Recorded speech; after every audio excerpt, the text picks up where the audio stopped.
Evan, you're a Jedi. Finally, I can't believe it. A real-life Jedi. It's what I've always wanted. Man, everybody gets to be a Jedi these days.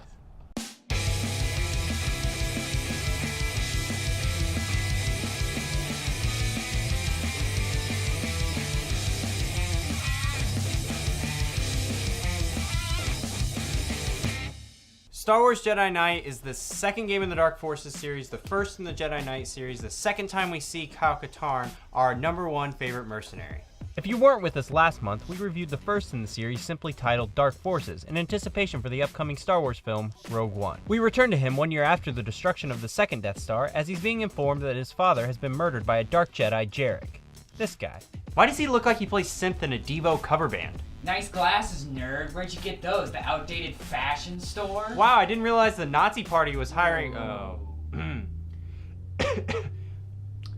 Back to it. Katarn returns to Sullen, his home planet, where he's given a map to the Valley of the Jedi, the Ark of the Covenant for Jedi, and a lightsaber, beginning his journey towards becoming a Jedi and avenging his father while also preventing Jarek from using the Valley to obtain ultimate power. Because this game was released in '97, 2 years before The Phantom Menace, some of how the Force powers work and how someone becomes a Jedi is a little off-canon.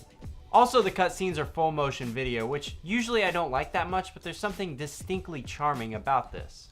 There's a pretty elaborate attempt at making a Star Wars film on a shoestring budget, combining practical and computer-generated effects. It's done better than most examples of full motion video, even if at times it kinda looks like Spy Kids 3D, and it's obvious that the actors don't always know what they're looking at. But it's kinda nice to have a real-world face to imagine for the characters within the story, especially Kyle Katarn. In the last game, he wasn't much more than Joe Cool Mick knockoff Han Solo, but this time around he has a father, a journey, friendship, smiles, a casual cool guy attitude, and a real villain to root against. It's nice, and is certainly what gives this character some staying power as he would eventually carry over to the new Jedi Order novels. There is a dark side and a light side ending in this game. Even though it's kind of obvious which one's the right one, it adds some replayability with different powers throughout the game. The game itself plays mostly the same as Dark Forces. There's guns, red keys, and blue keys, but they improve the objective system. I no longer have to press start to end a mission, and enemies have more variety. These changes are small, but it picks up on minor flaws that the last game had. The lightsaber controls are less than polished. I just feel like I'm swinging and not really accomplishing anything.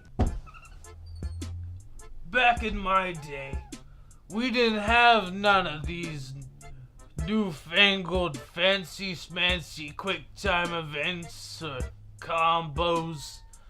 We just had 2 buttons. Yeah, but you have like 15 force powers. Couldn't you sacrifice one for like an extra lightsaber attack or something? 2 buttons! I do understand why there's only 2 lightsaber attacks. Every weapon in the game operates on a fire and alt fire system. Having an extra attack for just one weapon could confuse the less fine-tuned gamers. But it really has aged kind of badly, especially in comparison to what would come in its sequel, Jedi Outcast. It's nice to see how far we've come with lightsaber combat, but it's still something worth criticizing. Also, it defaults in first-person view for sabers, which frankly is just gross. When looking at graphics, it's easy to make the jump to GoldenEye, considering they came out a month apart, which I would actually say is a fair comparison. They both use similar engines, but Jedi Knight chooses to render its own faces instead of using photos like GoldenEye. It's a smart choice, especially considering there were live-action models that Jedi could have used stills from. It saves the game from being kind of creepy. The version I have though is from Steam, so some of the textures are a bit sharper than they would be on the original DOS version. Taken as a whole though, I'd say I had a lot of fun with Jedi Knight. It does what a sequel should, taking what was good from the previous installment and building on it. Sure, it's a little overambitious at times and makes some dated choices, but it's fun and challenging while also managing to make a boring character into one that matters. So if you're into GoldenEye, the Star Wars Expanded Universe, or interesting full motion video, I'd recommend picking up Jedi Knight on Steam. Also, I'll be back next month for Jedi Outcast.